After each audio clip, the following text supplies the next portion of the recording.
Iniziamo con una presentazione dei prossimi 10 incontri. Il seminario inizierà il 29 di gennaio, durerà come al solito 10 martedì, sempre qui e sempre dalle 21 alle 23. L'argomento che vi proporrò questa volta è un tema profondo riguardo l'estasi, l'ebbrezza e la follia. Non solo e non tanto nei miti, daremo uno sguardo rapido ai miti, ma soprattutto vorrei concentrarmi su alcuni aspetti della mistica e dell'arte. E la seconda parte dei nostri 10 incontri saranno prevalentemente, se non quasi esclusivamente, dedicati all'estasi, l'ebbrezza e la follia nell'arte. Abbiamo dei personaggi che meritano di essere citati. L'idea è nata un po' riflettendo. Dovete sapere che, alcuni lo sanno già, però dovete sapere che sono alle prese con un progetto editoriale corposo che riguarda i rapporti tra la follia e la magia. È un testo scritto in corso d'opera, ovviamente ci vorrà molto tempo, siamo in 3 e non è facile unire 3 teste per fare un libro. E l'argomento è potentissimo, è partito da esperienze personali e io ho deciso di dedicare l'ultimo dei nostri 10 incontri proprio al racconto di questa esperienza, perché sarà un po' un coagula rispetto a tutto il percorso che faremo, per dimostrare che la dimensione immaginale e la grande sfera dell'estasi può scendere dal suo apparente isolamento e diventare esperienza anche nella cosiddetta quotidianità. E quindi con queste 2 persone vi parlerò poi di quello che insomma è successo nel corso di una serie di eventi all'inizio degli anni 2000 fino intorno al 2015, 2012, 2015. E questo percorso, che si concentra sugli aspetti legati all'estasi, è all'interno di una riflessione, al di là dell'impresa editoriale in cui siamo imbarcati in questo momento, che riflette sulle aree di confine o sulle aree di frontiera. Ci sono aree di confine o di frontiera della coscienza che odorano di pericolo, o almeno sono state tacciate di essere pericolose. Pericolose per chi? Per cosa? Pericolose per la tenuta dell'io, cioè per l'identità. L'io e l'identità sono il nostro modo di rapportarci al mondo, all'alterità. Noi abbiamo una frattura che separa il me dal non me, e questo fa parte del percorso di crescita di qualunque neonato che inizia a conoscere il mondo attraverso questa distinzione.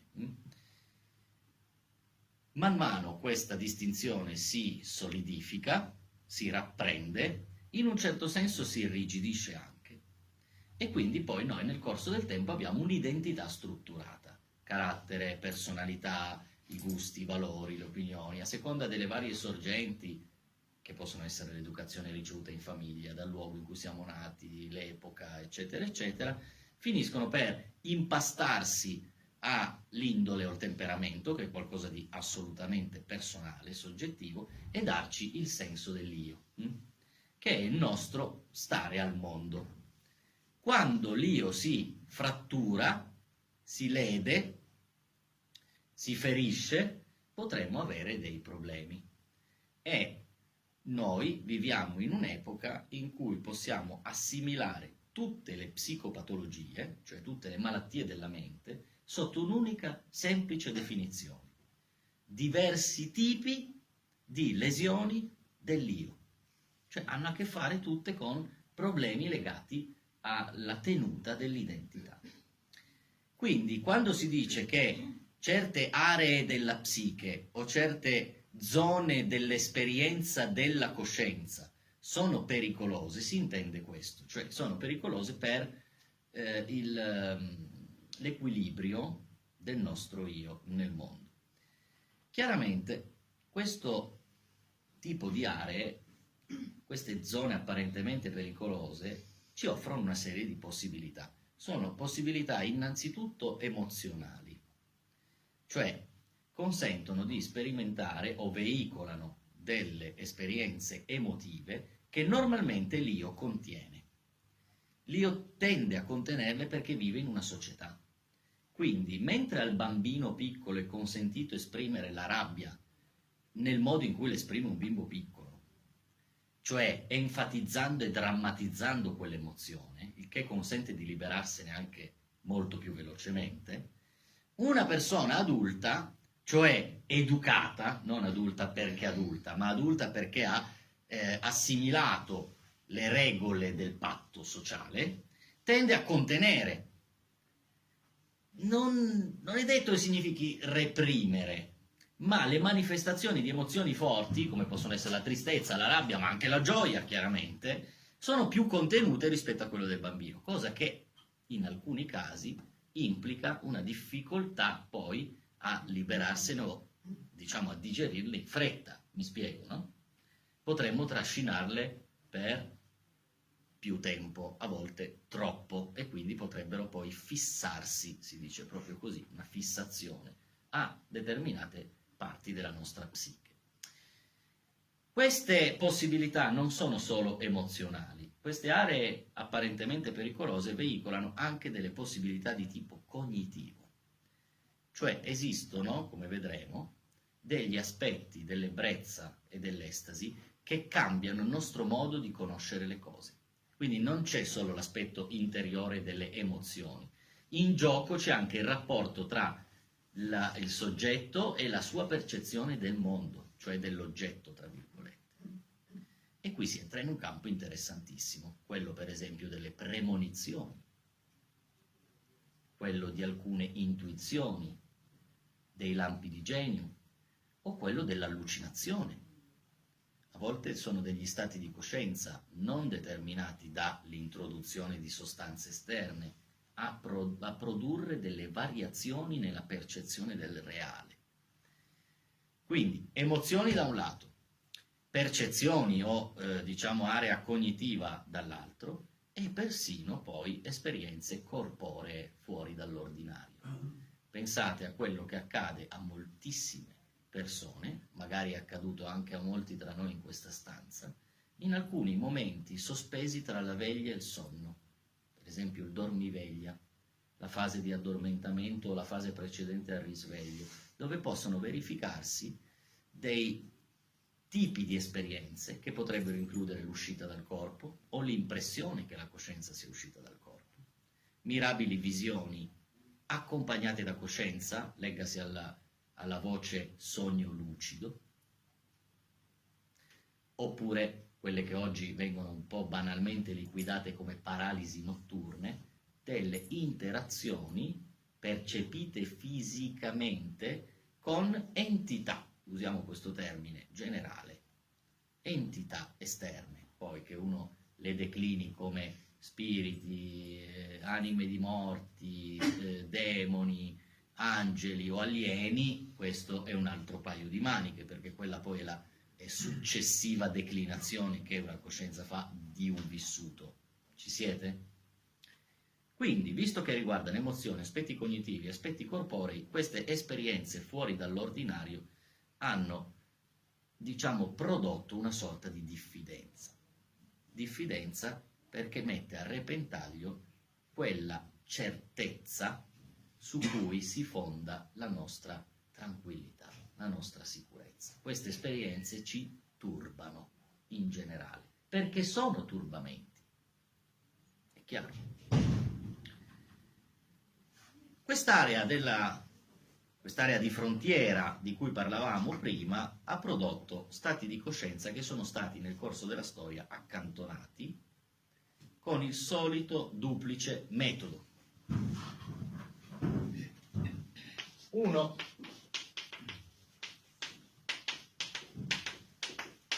la demonizzazione. Quella diffidenza di cui vi parlavo si è risolta alla fine in una vera e propria demonizzazione di alcune determinate esperienze, che sono state circoscritte in un ambito molto ampio di cui non ci si può limitare a diffidare, ma si devono combattere o evitare. 2.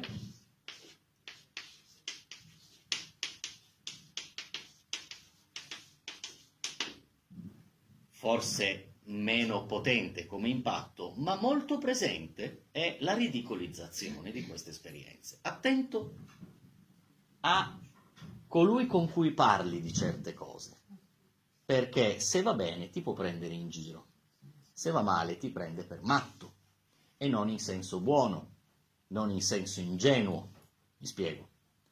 Esiste una cultura della ridicolizzazione di questi fenomeni.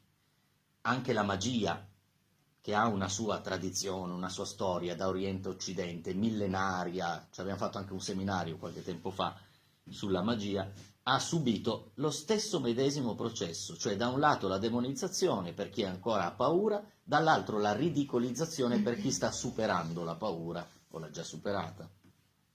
2 armi formidabili nelle mani dei fagocitatori di certezze, cioè coloro che per una ragione o per un'altra, non stiamo qui a fare psicologia di serie B generalizzando, per una ragione o per un'altra potrebbero avere i loro motivi per non turbare la quiete. La quiete di cui parliamo è una presunta, sebbene non sia mai stata chiaramente definibile, una presunta normalità. Ora, su che cosa sia la normalità noi potremmo spaccarci il cervello. Che cos'è normale?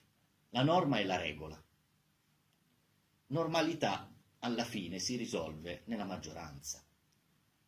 E anche nella maggioranza ci sono cospicue differenze. Ma se dico stato ordinario di coscienza, che cosa intendiamo? Che cos'è l'ordinarietà nello stato di coscienza? C'è un percorso. Possiamo immaginare che nella storia, nei 200.000 anni di Homo sapiens sapiens, la coscienza sia sempre stata nello stato in cui è, per esempio, per noi in questo momento? Difficile pensare questo. Anzi, siamo sicuri del contrario. Non esiste un qualcosa che possiamo chiamare normalità.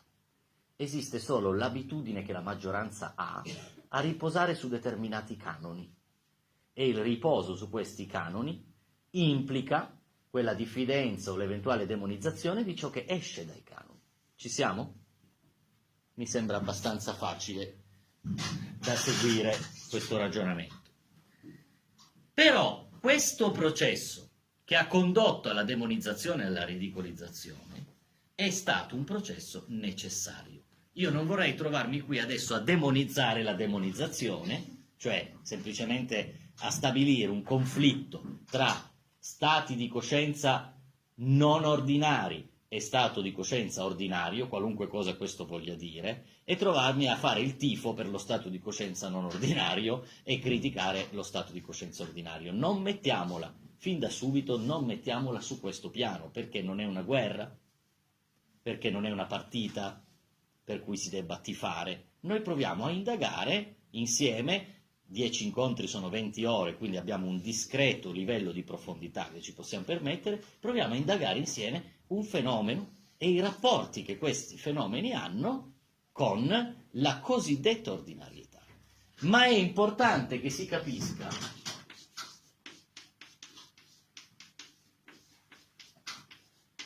che per la coscienza c'è stata una necessità di limitare, sigillare e rinchiudere le potenziali uscite dal vaso. Perché? Riassunto fiabesco. Dei 200.000 anni di storia che ha l'uomo, più simile a come siamo noi, cioè che abbiamo noi, sulla faccia della Terra, circa 200.000 anni, così ci dicono, quanti di questi 200.000 anni sono ciò che noi possiamo chiamare storia? Come quando apro un libro di storia delle elementari. meno di 1/10, anzi più vicino al 20. Sì, se vado indietro, certo, per la scrittura, che è considerata un po' il punto in cui si sancisce l'inizio della storia, posso arrivare al 3500 a.C., ma posso andare indietro se parlo di storia intesa già come società che organizzano riti e hanno utensili e costruiscono. Diciamo che l'agricoltura, cioè la coltura o cultura, è stato un po' l'apripista di quella che chiamiamo storia. Allora, più di 10.000 anni difficilmente possiamo andare, tenendoci sempre la possibilità di essere larghi. Il che implica la domanda: l'uomo che definiamo bizzarramente preistorico, come se non avesse vissuto la storia prima di questi momenti, che ha avuto quindi uno spazio estremamente più ampio, quali stati di coscienza poteva vivere? Quello che noi sappiamo, cioè poco o niente, della storia prima della storia, ci lascia intendere qua e là che fenomeni di estasi fossero diffusi nella cosiddetta coscienza dell'uomo delle origini.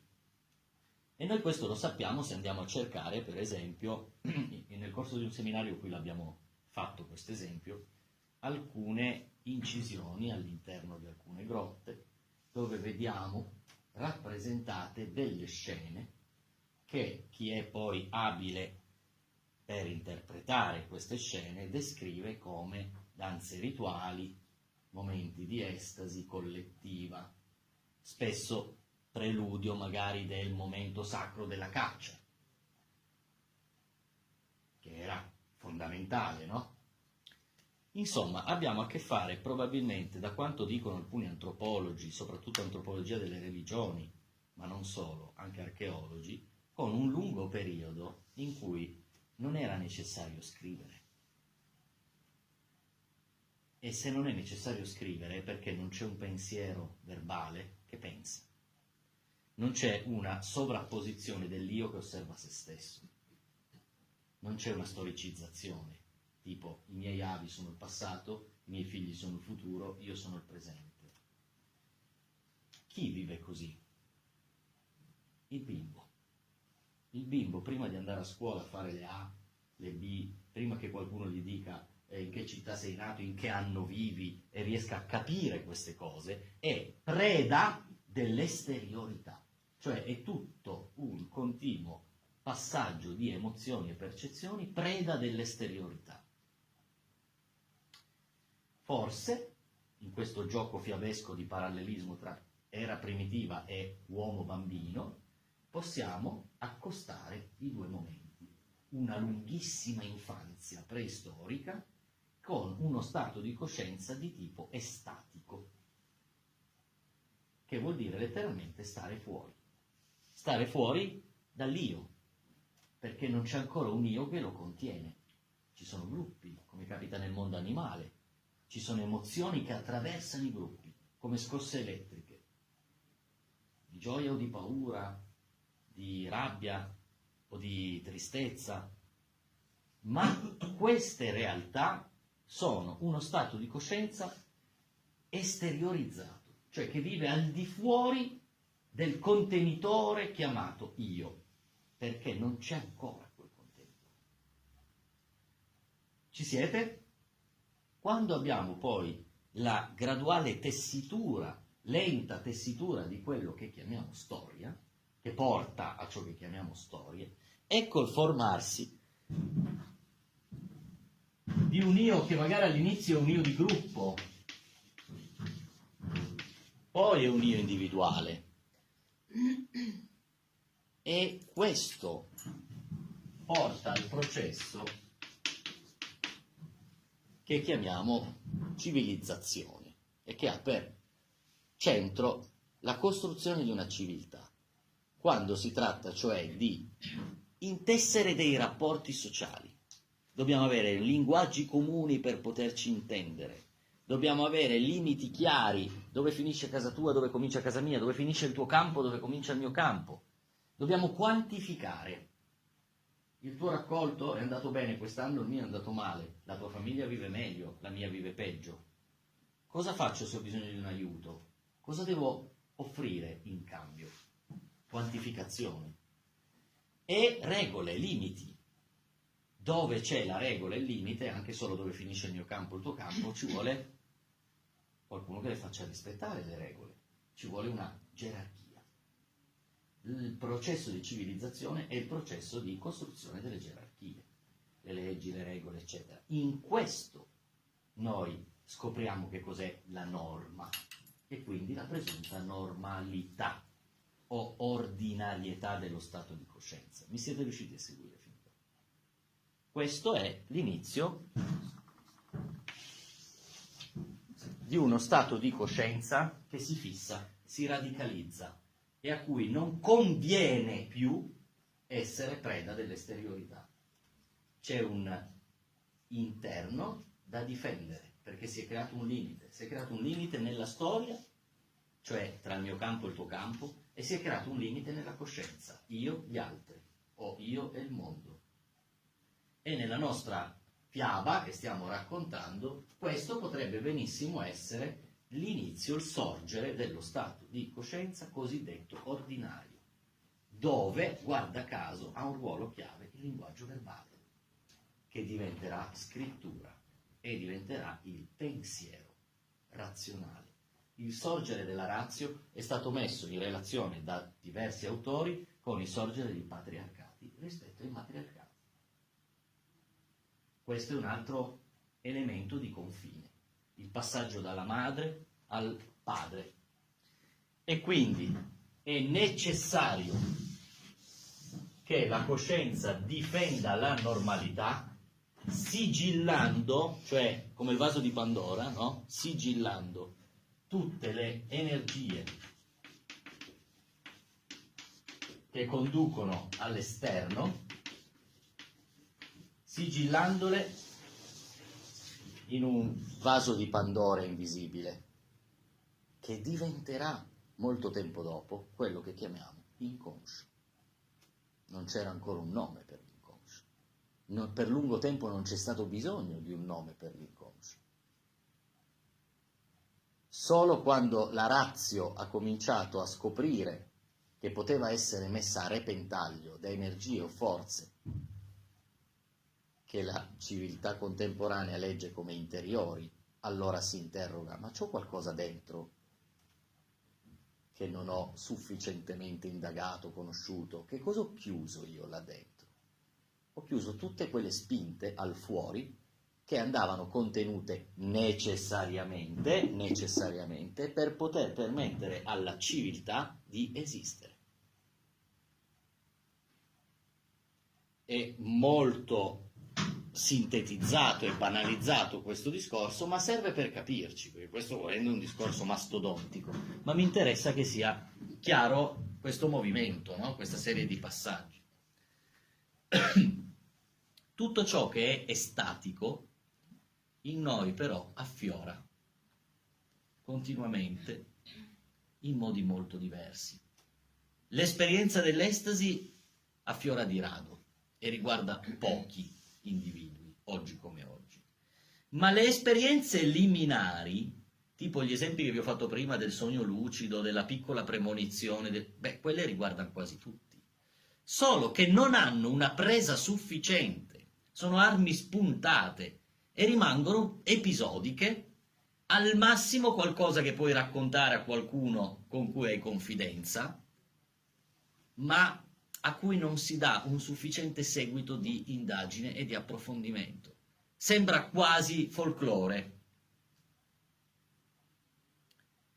E così noi, in questo modo, cioè non prestando attenzione sufficiente a queste esperienze, noi diamo un po' ragione al fatto che ci troviamo nella condizione limitante di chi sigilla, omette, rimuove determinate possibilità della coscienza. Le chiamo apposta possibilità della coscienza, perché sono aree del possibile. E noi a volte abbiamo dei piccoli sconfinamenti ma restano fine a se stessi. Addirittura, secondo me, in molti casi non vengono nemmeno raccontati non solo a qualcuno, ma nemmeno a se stessi, cioè non si ricordano. Appena si riprende lo stato, tra virgolette, normale o ordinario di coscienza, spariscono, si dissolvono come la neve al sole. E ciò che manca a noi nella comune percezione è proprio un rapporto, se non vogliamo dire una ricerca, ma almeno un rapporto con gli stati di coscienza alterati o non ordinari. Non è questo un semplice vezzo per dei ricercatori eccentrici. Questo dovrebbe essere una sorta di compito antropologico. Secondo me è un'esigenza del nostro tempo. Nella definizione medievale, alcuni di questi tipi di stati di coscienza particolari o inusuali venivano chiamati apex mentis, cioè apex vuol dire apice e mentis ovviamente vuol dire della mente, l'apice della mente, come se si trattasse di un vertice, cioè di un punto in cui qualcosa di insolito innesca il processo creativo. Secondo la definizione medievale, alcune delle derive di stati di coscienza non ordinari sono da mettere in relazione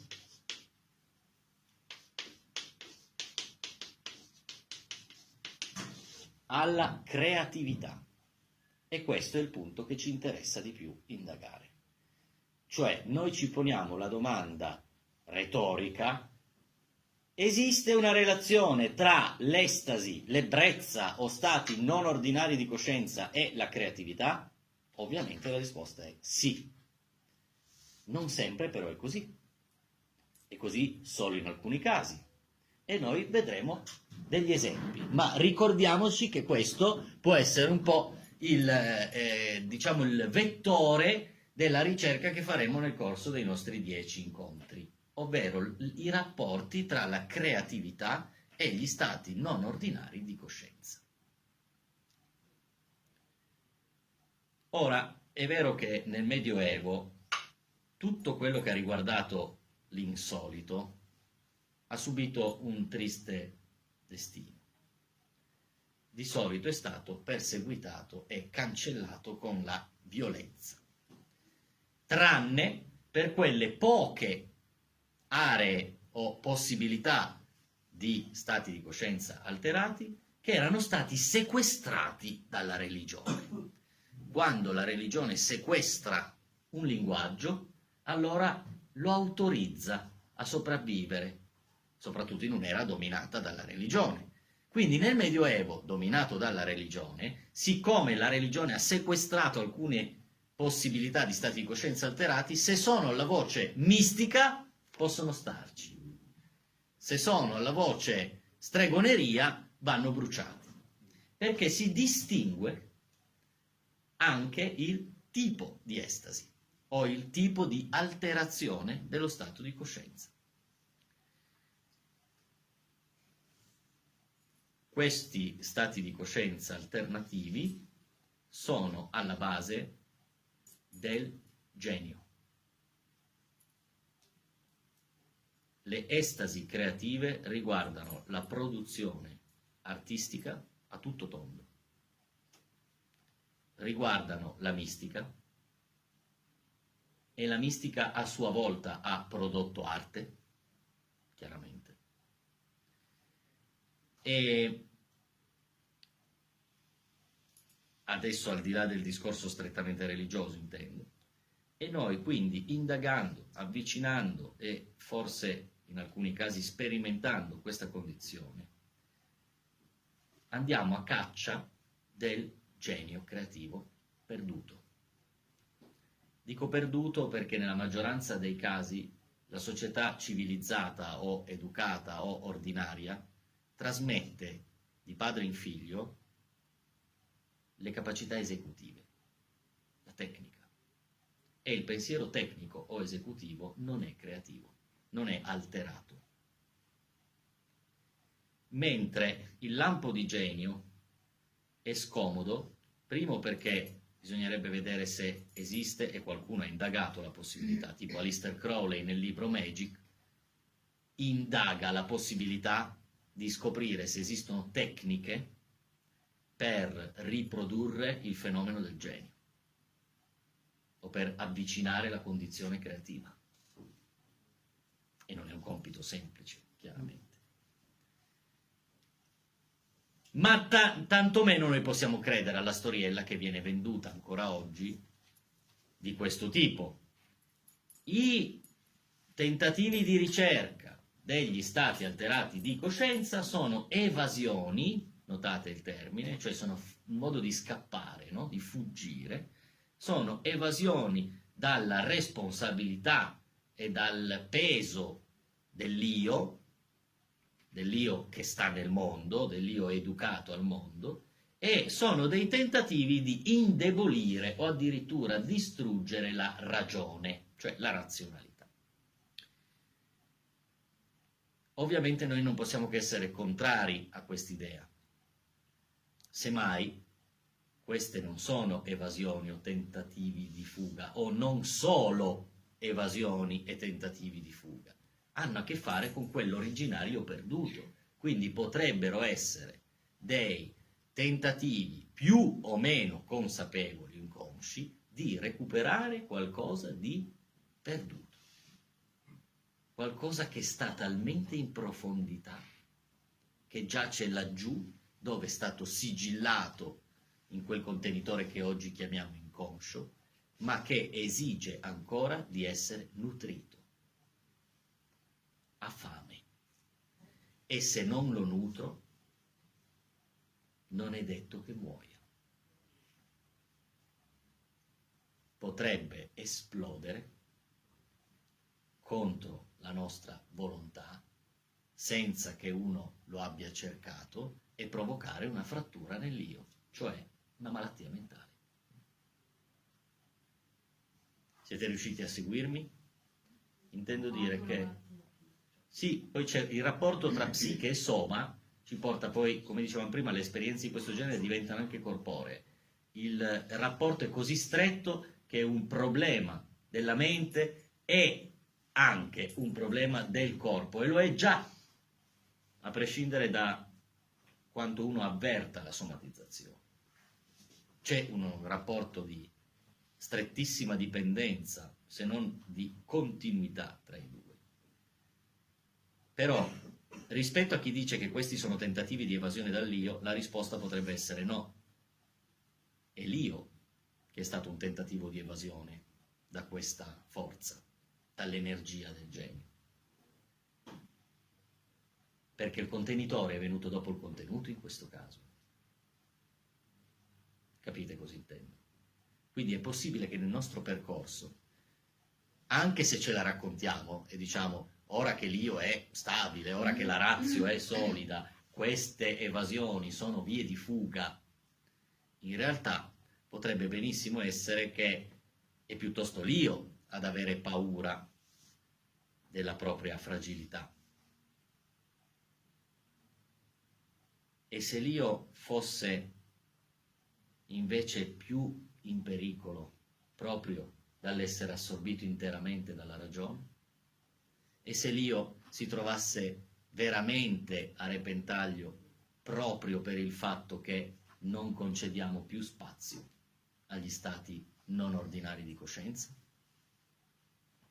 Allora dovremmo rovesciare il nostro punto di vista e ricordarci che alcune escursioni nelle aree meno frequentate della psiche potrebbero essere salvifiche per il nostro equilibrio, potrebbero essere utili a tenere in piedi lo stesso io che ora le demonizza, ora le ridicolizza.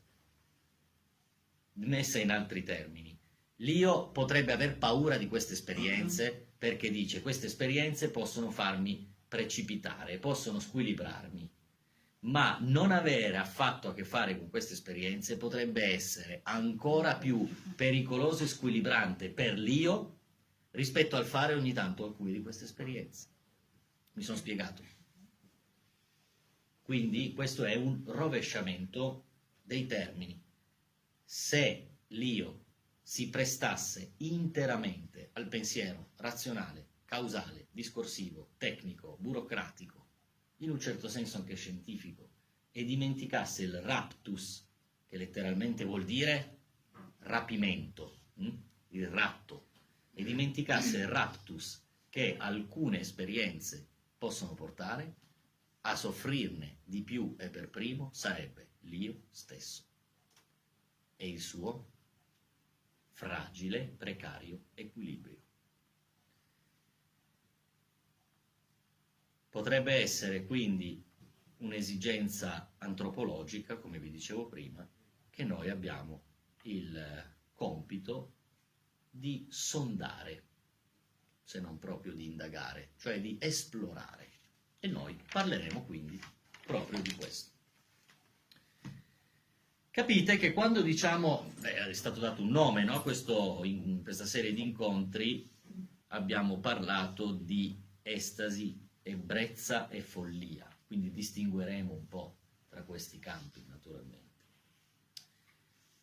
Capite che quando diciamo estasi, ebbrezza, follia, noi intendiamo in generale, e qui sì che si può parlare di un apparente conflitto, l'eterno dilemma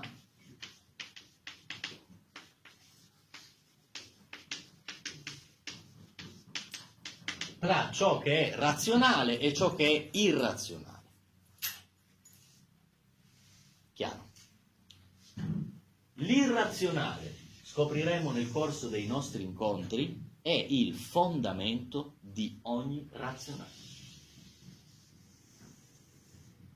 Ciò che è razionale poggia su un nucleo irrazionale, sempre. Questa verità filosofica la troviamo espressa persino nella matematica, che è uno di quei curiosi esempi di una sorta di linguaggio numerico che passa per essere l'esemplificazione della razionalità, con tutte le sue regole e poggiato saldamente sulla necessità di dimostrazione, eppure persino la matematica, appunto la razionalità esemplare, ha al suo interno un nucleo che smonta l'edificio della razionalità e possiamo ricondurre all'irrazionale. Quindi questa non è la battaglia, o non è solo la battaglia tra certi aspetti della filosofia, la tecnica e la scienza, contro l'arte o contro la mistica o contro la magia, volendo banalizzare così. Ma se invece riduciamo questo apparente conflitto a un dialogo, cioè a una dialettica, la dialettica sarà quella tra il razionale e l'irrazionale. Quindi noi ci occuperemo, con estasi, ebbrezza, follia, degli aspetti irrazionali che stanno alla base, come sostegno e fondamento o nucleo del razionale.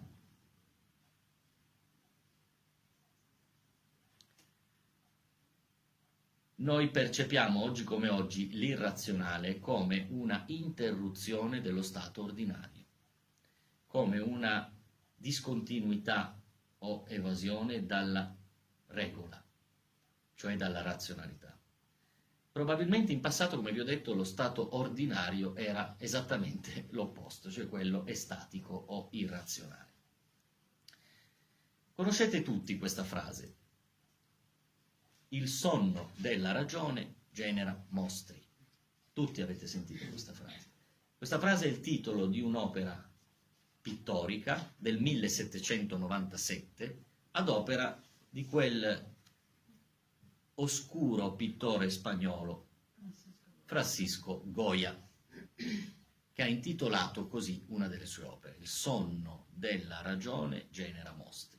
Chi ha preso questa frase, spesso, anche oggi, la interpreta in modo letterale, piegandola un po' alle esigenze di ciò che abbiamo definito fino ad ora. Cioè, Se la razionalità dorme, siamo in pericolo, si svegliano i mostri.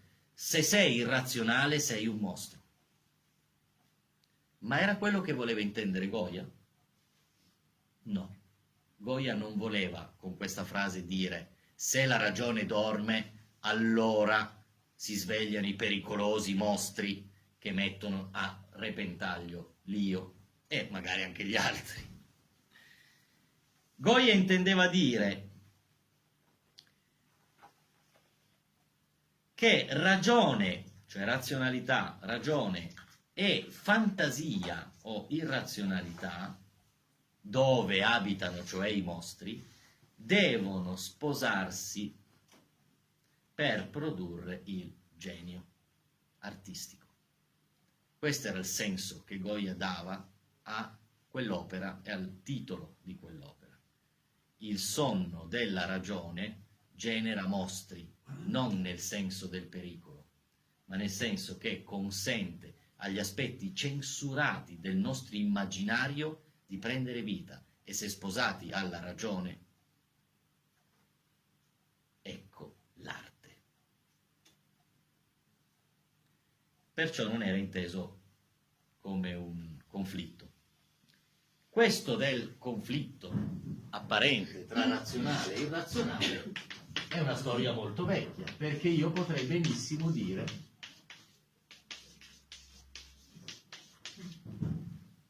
Apollo e Dioniso, l'apollineo e il dionisiaco. Grande tema nella riflessione di Friedrich Nietzsche, per esempio. Un tema che a sua volta ci può ricondurre all'eterna battaglia tra la luce e le tenebre o buio, dove la luce si identifica con l'apollineo e quindi l'ordine, la misura, la legge, la regola, e l'oscurità invece al dionisiaco, quindi il caos, l'ebbrezza, la rottura della regola, l'uscita dalla norma. E anche su Apollineo e Dionisiaco dovremmo fare una riflessione, perché la faccenda non è così semplice come l'ho presentata.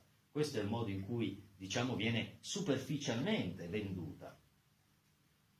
Eppure si possono ottenere esperienze statiche passando anche dall'Apollineo, come ha dimostrato una certa mistica chiamata Cabala, che si è avvalsa dei numeri, si è avvalsa delle lettere, del linguaggio, cioè di tutto ciò che è razionale come linguaggio, per riuscire a uscire dal razionale. Esistono estasi puramente matematiche, cioè a cui può accedere una mente impegnata nella matematica. Lo so che sembra assurdo, ma è così. Difatti, per eccellenza, i geni razionali sono per eccellenza i geni della matematica.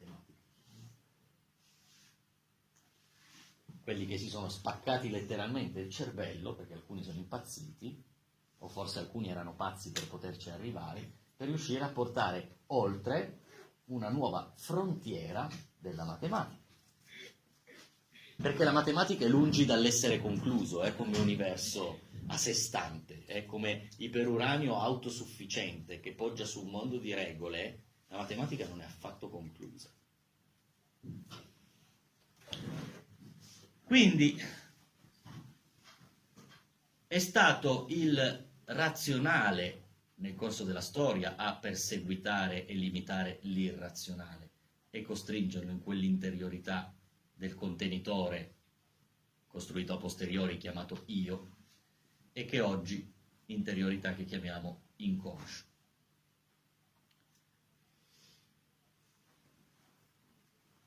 Oggi che letture diamo noi prevalentemente dei fenomeni estatici? Per esempio, in passato è andata di moda per lungo tempo un'interpretazione che ancora oggi esiste in alcuni ambiti culturali, magari da noi un po' meno, però lontano da noi sicuramente molto di più, che possiamo ascrivere alla voce possessione.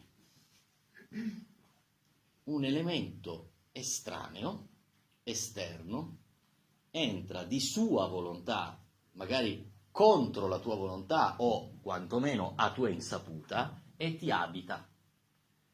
In quel momento, in quel tratto temporaneo in cui sei abitato da qualcun altro, tu perdi tutto ciò che è norma, l'io è spodestato, non è la possessione.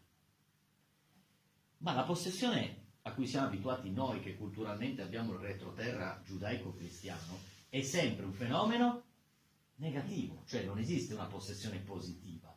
Per chi viene come noi da culture tipo quella giudaica, cristiana, così anche per l'Islam, dove Dio è molto esclusivo, molto geloso, ogni possessione non può che essere negativa. Quindi è qualcosa da cui ci si deve liberare in fretta per ripristinare l'ordine e la regola. Ma se mi sposto in altre culture o in altri tempi, la possessione non è affatto un fenomeno negativo, o quantomeno non esclusivamente negativo. La possessione è un fenomeno anche positivo. Ci sono addirittura molte culture in cui la possessione si ricerca attraverso i riti o attraverso opportune tecniche in cui invito un'entità ad abitare in me, quindi è una possessione voluta in quel caso, perché grazie a quella possessione ottengo una serie di risultati